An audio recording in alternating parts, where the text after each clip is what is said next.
Tapi itu sesuatu kita tahu. Contoh, ada nenek-nenek lagi nyebrang. Kira-kira boleh nggak ya dilindes? Itu mah fix. Kita tahu, oh ini nggak boleh, biar gimana juga ya. Kenapa? Manusia punya nurani soalnya. Ya, anak kecil lagi nangis, malah dibikin tambah nangis, misalkan malah disuntrungin. Lalu jelas-jelas dia nangisnya pengen kue, roti. Rotinya malah kita kasih tadi kan malah. Itu kayak gitu ke kucing aja nggak sih? Kucing kan asin, giliran kucingnya datang terus itu aja zolim, Bu. Ya. Kayak kucing. Ya. Itu kalau kucingnya bisa ngomong doa kali, ya Allah lihat nih orang koret, ya Allah ampun. Ya. Tapi yuk jangan jadi, kita ya tetap baik, tapi bismillah ngejaga diri ya.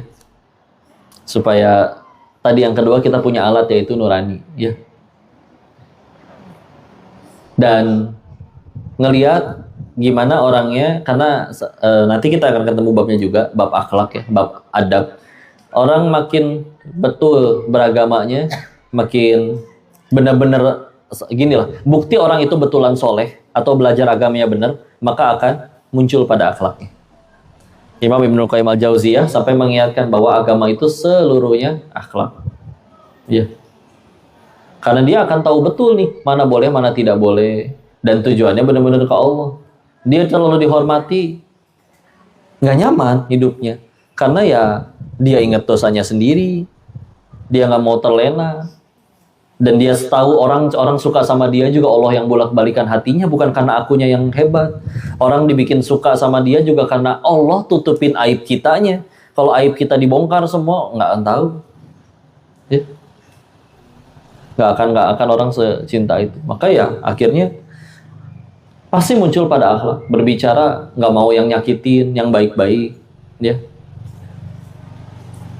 Apalagi nanti ya kalau kita bahas duluan, Rasulullah Muhammad SAW bersabda yang maknanya tidak ada satu amalan yang paling berat nanti timbangannya di hari kiamat, ya. Salah satunya adalah akhlakul karimah, akhlak yang mulia, ya. Tidak ada amalan yang paling berat timbangannya. Di kitab ini juga, tapi nanti di jilid 5 ya. Ini masih jilid 1. Ya. Yang paling berat timbangannya salah satunya adalah ada 2 sih Nabi nyebutnya. 1 ketakwaan, 2 akhlakul karimah. Ya. Di riwayat selanjutnya bahkan beliau menambahkan, orang yang mulia akhlaknya bisa menyaingi orang yang setiap hari tahajud dan berpuasa. Karena berakhlak mulia itu nggak gampang. Tetap baik ke orang yang jahatin kita. Sekedar gerak badan, sholat, ngantuk dan terpaksa badan kita masih bisa ruku dan sujud. Dan udahannya langsung maksiat, tidak langsung ada petir menyambar tuh. Jadi ada dapat cerita-cerita pasangan muda-mudi yang masih belum nikah tapi kumpul kebo berzina, itu bisa habis zina mereka sholat jemaah bareng, Bu. Untuk setidaknya menutup rasa bersalah mereka karena tahu yang mereka lakuin salah gitu. Jadi main rumah-rumahan duluan sebelum membangun rumah tangga betulan. Tapi kalau dia benar bismillah ngejaga agamanya, maka akan muncul pada akhlaknya. Kita lanjutin lagi dulu ya. Maka tadi sekali lagi, jangan berlebih-lebihan dan jangan sampai meremehkan juga. Ya. Kalau kita benar-benar, bahkan ada nasihat ketika, walaupun suka ada, misalkan ya kita nyampe satu daerah, kita pengen tahu belajar ini guru yang bagus, yang baik di sini yang di mana, ya, yang seperti apa. Maka kan kita suka dinasehatin ya, yang banyak pengikutnya belum tentu benar. Yang sedikit juga belum tentu salah. Nah itu betul, ya hal seperti itu. Tapi kalau kita benar-benar untuk mendeteksi awal nih, ya kita bisa pakai itu dia. Lihat mana nih pengajian yang istilahnya paling rame. Satu, kita datang dulu untuk ngelihat dia ini bener nggak rame. Rame itu karena benar-benar ajarannya benar. Nah di situ kita perlu ngelihat ini sesuai dengan syariat nggak dan yang lain-lain. Ya. Karena sebagaimana begini contoh. Ibu nyampe di satu daerah, lapar, pengen makan enak, nanya dong, makanan paling enak di sini apa? Ya, terus ngelihat itu tuh sate, Begitu dilihat, beneran enak, beneran rame gitu. Kan kita minimal mikir, nggak mungkin kalau nggak enak rame kayak begini, betul ya?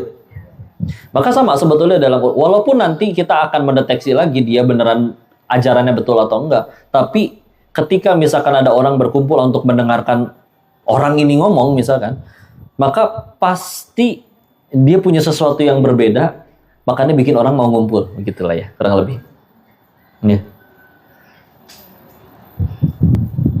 Maka ketika akhirnya udah datang, tugas kita baru tadi ngecek pakai ilmu dan nurani. Ini pakai akal dan nurani, ini benar gak yang diajarin? Tapi kalau untuk fase benar-benar paling awal, misalkan benar-benar baru mualaf, pengen mulai ngaji, belajarnya misalkan kemana? Apalagi misalkan zaman dulu belum ada YouTube, maka yaudah bismillah, itu bisa dilakuin. Ya. Karena biar gimana juga dulu pengajiannya Imam Syafi'i, pengajiannya Imam Malik ya memang paling rame dibanding yang semuanya. Ya, pengajiannya Imam Ahmad dibanding majelis-majelis yang lain. Tinggal nanti kita ya tadi balik lagi pinter-pinter untuk mencari tahu boleh atau enggaknya. Ya. Kita lanjut lagi ya.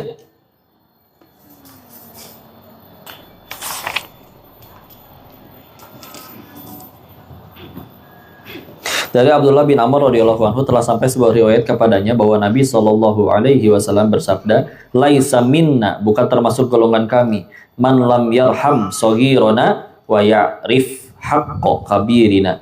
Bukan termasuk golongan kami orang yang tidak menyayangi anak kecil kami ya, dan mengetahui hak orang dewasa kami. Di riwayat yang lain, di riwayat Ahmad ditambahkan, bukan termasuk umatku orang yang tidak memuliakan orang dewasa kami, menyayangi anak kecil kami, dan mengetahui hak ulama kami. Ditambahkan satu ya. Jadi 3 hal. Ke orang dewasa kita tahu haknya, ke anak kecil kita sayangi, dan juga ke ulama kita memuliakan, kita mengetahui hak-haknya. Ya. Contohnya kayak gimana? Di zaman Islam berjaya dulu mah, jadi ulama udah mah ulamanya lurus-lurus ya. Dakwahnya nggak nyari duit dari situ. Ditanya berapa, misalkan kalau bahasa sekarang kan kayak gitu ya. Mengundang berapa? Ya sama, mereka jawab gratis. Kalaupun ada yang ngasih, itu urusan dia. Ya. Maka karena akhirnya memang ya gratis, maka akhirnya negara yang ngegaji. Ya, diberikan dari dana yang terkumpul di milik negara, itu akhirnya dialokasikan untuk para guru-guru yang mengajar ngaji. Ya. Digaji. Termasuk yang juga akhirnya digaji para imam di masjid dan juga muazinnya juga. Ya. Bahkan di zaman Umar bin Khattab radhiyallahu anhu, ketika ada satu daerah dibuka jadi negeri Islam, maka akan mengutus 3 orang Umar itu. 1 untuk jadi pemimpinnya. Ya. 2 untuk jadi qadi, hakim yang nentuin kalau ada sengketa di situ. Karena beliau tahu ilmu, punya ilmu, jadi tentuin sesuai syariat. Yang ketiga imam masjid. Ya. Karena penting untuk menjaga sholatnya mereka benar. Ya. Dan memang dulu masjid tidak sebanyak sekarang. Jadi ibarat kalau kayak ini mah dipilihin imam untuk ya misalkan di masjid agungnya lah ya, di masjid yang sentralnya, masjid pusatnya. Jadi di zaman Umar bin Khattab, kalau misalkan ada satu negeri dibuka jadi negeri Islam, maka beliau mengutus 3. 1 untuk jadi pemimpinnya, 2 untuk menjadi qadi, hakim, ya, dan yang ketiga untuk menjadi imam sholat ya, imam masjid. Ya. Jadi gitu ya. Yuk, berarti ini dari Nabi mengingatkan ke anak kecil kita sayang, ya. Jangan mentang-mentang kecil, nah udah sini buat kami dulu. Enggak. Pernah di suatu ketika di hadis yang lain diceritakan bahwa makan ya, ngambil satu persatu gantian. Nah, aturannya ke sebelah kanan. Jadi Nabi duluan, baru nanti ke kanannya terus. Di sebelah kanan Nabi, anak kecil. Di sebelah kirinya, sahabat yang orang tahu udah ngikut Nabi paling lama, Abu Bakar As-Siddiq radhiyallahu anhu. Ya. Maka ada riwayat yang akhirnya Nabi tetap ngasih ke anak kecil yang nggak mau ngasih duluan. Bahkan ada juga riwayat yang menjelaskan bahwa bahwa boleh nggak nih buat Abu Bakar duluan? Satu, dia lebih senior. Dua, dia lebih dahulu ikut Islam juga. Tapi akhirnya anak kecilnya nggak ngasih karena ya kapan lagi dapat gelas bekas Nabi nih, ya. Dan itu akhirnya ya tidak diaminkan oleh Nabi, tidak apa-apa. Satu, Abu Bakarnya juga jelas nggak apa-apa. Beliau orang soleh, nggak pengen diperlakukan spesial juga. Dan mereka dua orang soleh ini, Rasulullah dan Abu Bakar As-Siddiq, tahu ini juga harus menyayangi anak kecil. Dan anak kecil memang dia di belah kanannya, maka urutan selanjutnya memang beliau. Jadi akhirnya ya sudah, dipersilakan, nggak apa-apa. Ya. Ini tanda. Kan mungkin kalau misalkan kita mau bagiin nih, wah, gubernur datang, udah kasih duluan. Waduh, abis. Tinggal ini nih yang dipegang si anak kecil. Nah, sini roti kamu buat gubernur dulu. Wah. Kalau gubernurnya baik, orang soleh, si tokohnya, udah nggak apa-apa buat si anak. Dan kalau si anak mau menahan, dia nggak menyalahin aturan. Saya datang duluan kok. Dan ini hak saya duluan, suruh siapa dia telat, gitu istilahnya. Dan pemimpinnya yang punya kekuasaan di situ, kalau dia juga tahu ya aturannya, sudah, nah berarti udah nggak apa-apa. Kalaupun dia pengen ditanya, izin baik-baik. Nah, itu ada ini, amir kita datang, nggak kebagian. Boleh nggak misalnya dari ada dulu? Dan harus siap. Dia berkata nggak boleh. Ya. Nggak mau, ini untuk aku. Oh ya sudah. Nanti Bapak carikan yang lainnya untuk beliau. Karena memang haknya dia. Ya. Jadi harus juga menyayangi anak kecil. Ya. Sekecil apa? Ya kecil gitu. Nggak hal masuk segede kieunya. Mah kaplet kalau kayak gitu. Ya.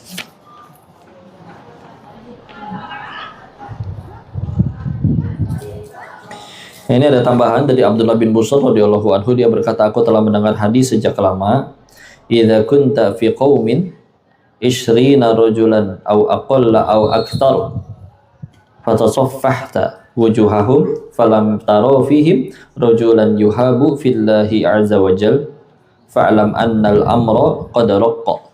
Jika kamu berada pada satu kaum 20 orang atau kurang atau lebih, lalu kamu meneliti ngelihat wajah-wajah mereka, lalu kamu tidak menemukan ada seseorang yang disegani karena Allah Azza wa Jal, maka ketahuilah bahwa perkara agama kaum itu telah menjadi lemah. Jadi memang suatu keutamaan dan keberuntungan kalau misalkan kita ada orang-orang soleh di tengah-tengah kita. Ya, ini sahabat Nabi ini mengingatkan, diriwayatkan di hadis riwayat Imam Ahmad dan At-Tabrani di Mu'jamul Kabir, sanadnya bagus, hasan. Maka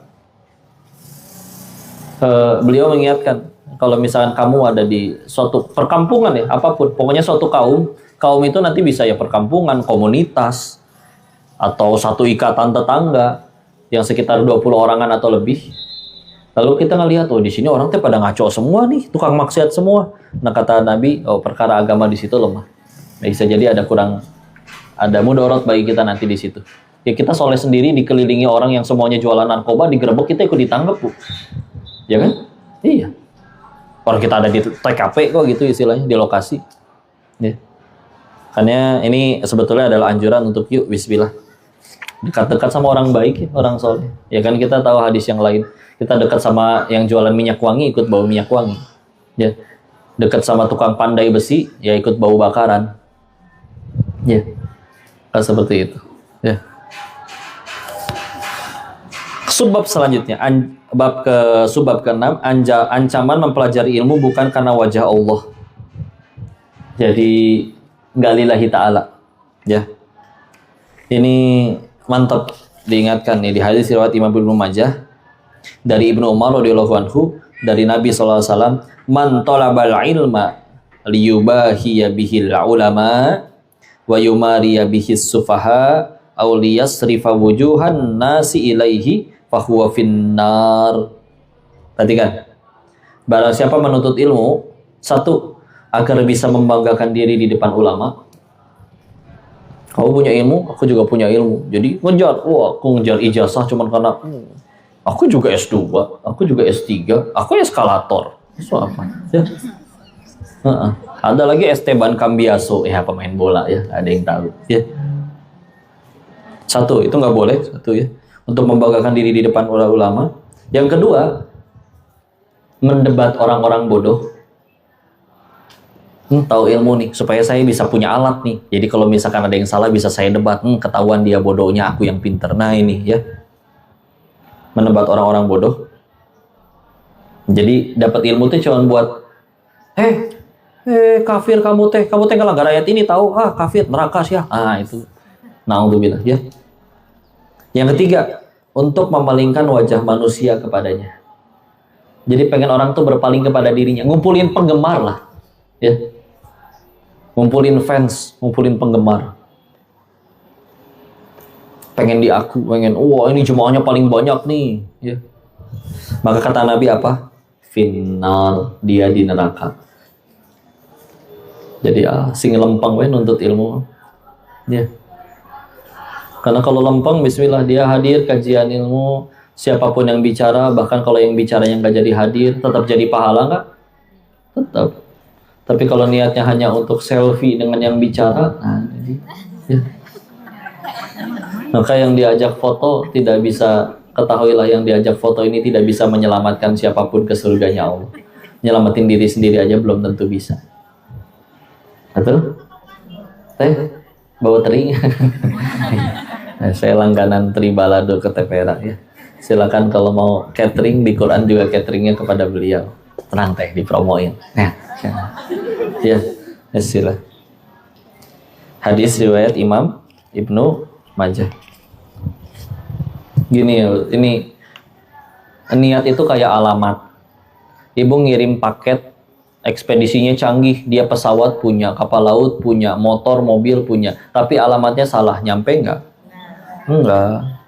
Nah, kita kayak ibadah nih, niatnya itu kita kayak alamat, tapi alamatnya nggak untuk Allah. Contoh sholat duha karena lagi ada calon mertua, ya. Sedekah karena ada kamera, nggak enak, ya. Giliran nggak ada kamera, enggak misalkan, atau iya tapi 2.000, ya. 100.000 sama 2.000, 2.000 100 najang beli rokok misalkan. Ada gitu, begitu beres masukin, di belakang kita ada anak muda masukin duit 100.000. Wih, Dek, 100.000, soleh pisan kamu. Enggak, ini tadi duit bapak jatuh, saya masuk.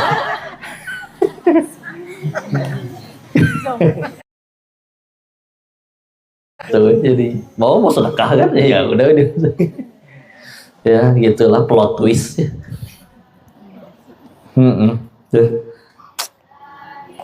Jadi dijaga niatnya ya, sila. Karena nggak nyampe. Dan ingat, ini kan suka termasuk dalam perbuatan yang disebutkan ria. Ingatlah, ria itu salah satu penyakit hati yang bikin amat sangat bikin ember pahala kita bocor. Anggaplah ibu punya ember masing-masing lah ya. Ibu tadi sholat subuh, mungkin ada yang udah sholat duha, hari ini pengajian, nanti siang sholat zuhur. Nah itu kan ditampung tuh pahala kita. Ya anggaplah bentuknya ember gitu ya. Kita tuh kadang suka fokus mengumpulkan pahalanya doang, tapi suka lupa ngecek embernya bocor atau enggak.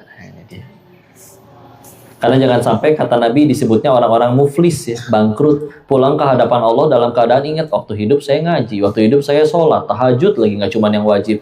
Tapi nyampe di hadapan Allah, ini embernya bocor, embernya kosong. Ternyata embernya bocor. Apa yang paling bikin bocor? Masalah hati. Ya. Dan ria itu termasuknya ke dalam syirik halus, syirik khafi. Kok ria termasuk syirik? Karena ria itu bukan pamer. Kata Imam Hasan al-Basri, ria itu adalah melakukan amalan, tapi bukan untuk Allah. Iya kan? Tadi contoh sholat duha, tapi buat dipuji calon mertua misalkan. Ya enggak? Sedangkan satu-satunya zat yang layak diibadahi hanya Allah. Terus kita ngelakuin suatu amalan bukan untuk Allah. Karena ya. Berarti kita beribadah buat untuk siapa? Padahal satu-satunya yang boleh diibadahi hanya Allah. Makanya termasuk kesyirikan, ya. Dan itu bikin ember pahala kita, naudzubillah, bocor. Maka sama, apalagi dalam urusan menuntut ilmu, jaga. Sama bagi yang mengajar juga. Ini saya hari ini, saya meninggal tidak akan ditanya berapa banyak orang yang hadir di kajianmu hari itu. Oh enggak, saya akan ditanya apa niat kamu mengajar hari ini. Ya. Datang 1 juta orang, tapi niatnya salah, hanya untuk dipanggil kiai kondang, umat terbanyak gitu ya. Maka bisa jadi nggak ada pahala di sisi Allah. Santrinya cuma satu, tapi niatnya lillahi ta'ala, bisa jadi pahalanya besar di sisi Allah. Jadi nggak ada yang kecil. Tinggal kitanya jangan jadiin patokan. Oh, aku nggak kaya, berarti jangan-jangan aku nggak disayang Allah. Oh, nggak. Patokan sukses nggak harus punya pesawat dulu, punya jabatan dulu, punya harta karun banyak dulu, nggak. Ya. Kalaupun ia dititipi tapi untuk jadi kebaikan, bagus. Tapi kan nggak sedikit yang dititipin tapi malah jadi maksiatnya juga tambah banyak. Ya. Maka, bismillah. Teruskan sekali lagi niat kita. Dan nasihat tentang niat yang paling nancep kalau baik koko ya. Ini dari hadis, mohon maaf, dari tafsir Imam Al-Qurtubi. Ya. Beliau membahas niat itu ada pakai 3 contoh. 1. Barang siapa sholat, mohon maaf, barang siapa toharoh, bersuci, contoh ambil wudhu, tapi karena panas, kayaknya enak nih kena air nih, wudhu seger ya kan, udahannya sholat, karena beres wudhu, azan, sholat ya dia, betulan sholat, tapi awalnya niatnya nggak niat sholat sih, emang pengen ngadem weh. Maka kata Imam Al-Qurtubi, itu tidak cukup untuk membuat amalmu diterima. Serius? Ya. Yang kedua, contoh yang kedua. Kalau ada orang puasa untuk kesehatan lambungnya, kata dokter saya udah mesti ngurangin ini nih. Besok pas Kamis besok, sekalian puasa. Niat awalnya bukan untuk Allah tuh. Hanya untuk kesehatan lambungnya, kan kata dokter saya udah harus puasa nih, dan sekalian diet lah biar badan saya six pack lagi. Nanti six pack kan nanti banyak yang mau sama aku. Ini dia masalah ya. Maka sama, itu juga tidak cukup untuk membuat amalmu diterima. Yang ketiga, jika ada imam sholat dan ketika sedang ruku, dia sengaja memperlama rukunya karena keintip di belakang ada yang lagi lari pengen masbuk. Kan kalau dia ikut masbuknya pas lagi ruku, dia nggak usah ngulang rokaat kan? Niatnya baik biar supaya dia nggak ngulang rokaat. Tapi kata Imam Al-Qurtubi, itu tidak boleh dilakukan. Nanti kalau ketemu ahli fikih yang berkata itu boleh, jangan heran ya. Tapi 3 hal ini adalah cara Imam Al-Qurtubi untuk menjaga niatnya lillahi ta'ala atau enggak. Jadi benar-benar dilakuin tuh semuanya pengen benar. Untuk Allah, niat yang lain. Kalaupun ternyata dapat bonus, tugas kita mah lurusin niat. Kayak contoh kita bantuin saudara, nggak niat udah dia mau ngasih duit kayak mau enggak kayak. Pokoknya udah bantuin. Dan kita juga nggak minta, nggak ngarep, nggak kode-kode gitu ya. Tahu-tahu bener-bener nyampe rumah cek rekening, ini nggak ada transferan, cek HP, beneran dia transfer, ya udah itu bonus. Yang penting kita nggak minta, ya. Terus kita udah lurusin aja, bismillah. Karena ya Allah, kalau ngelihat penjelasan tadi, langsung mikir waktu itu berarti amalan saya yang mana yang diterima. Sedangkan kita kan amalan kan ada 2 ya, ada yang sah, ada yang diterima. Kalau sekedar sah gampang. Sholat biar sah gampang, syarat rukun terpenuhi, ngadep kiblat, ya. Al-Fatihahnya terbaca, semua rukunnya terpenuhi, semua gerakannya benar, sudah wudhu dulu juga. Tapi pikiran kemana-mana, ya. Dan tadi bisa jadi ada niat yang salah, karena lagi ada calon mertua dan yang lain-lain, maka bisa jadi nggak ada ininya di sisi Allah. Tapi kalau pengen diterima, syaratnya 2, niatnya benar, caranya benar. Ulangi, niatnya benar, caranya benar. Niatnya lillahi ta'ala, caranya ngikutin Nabi.